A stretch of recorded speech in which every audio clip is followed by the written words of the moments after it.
വണ്ടി ബ്രേക്ക് ചവിട്ടിട്ട് വണ്ടി കിട്ടി നേരെ തറോട്ട് വെച്ചു. അപ്പോൾ അങ്ങോട്ട് സൈഡിലൊന്നും കെട്ടിയിട്ടില്ല. എൻ്റെ അടുത്തുള്ള ശ്രീ ഗോപാലകൃഷ്ണൻ ഇടുക്കി ജില്ലയിൽ വണ്ടമേട് വില്ലേജിൽപ്പെട്ട ആളാണ്. ഇദ്ദേഹത്തിന് നന്മ ചാരിറ്റബിൾ ഫൗണ്ടേഷൻ ഒരു ചെറിയ സഹായമായി എത്തിയതാണ്. ഇദ്ദേഹം കഴിഞ്ഞ 11 വർഷക്കാലങ്ങൾക്ക് മുമ്പ് ആക്സിഡൻറ്റിൽപ്പെട്ട് നിത്യരോഗിയായി കിടക്കുകയാണ്.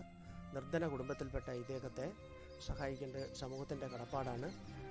ഇദ്ദേഹത്തിന് 2 കുഞ്ഞുങ്ങളാണുള്ളത്. ഒന്ന് +2 പഠിക്കുന്നു, ഒന്ന് 10ാം ക്ലാസ്സിൽ പഠിക്കുന്നു. ഈ വീഡിയോ കാണുന്നവർ ഇവർക്ക് വേണ്ട സഹായ സഹകരണങ്ങൾ, ചികിത്സയ്ക്കും അതുപോലെ തന്നെ ജീവിക്കുവാനുമുള്ള സഹായ സഹകരണങ്ങൾ നൽകണമെന്ന് അഭ്യർത്ഥിക്കുന്നു. കൂടാതെ സഹായം നൽകുവാനുള്ള അക്കൗണ്ട് നമ്പർ താഴെ കൊടുത്തിട്ടുണ്ട്.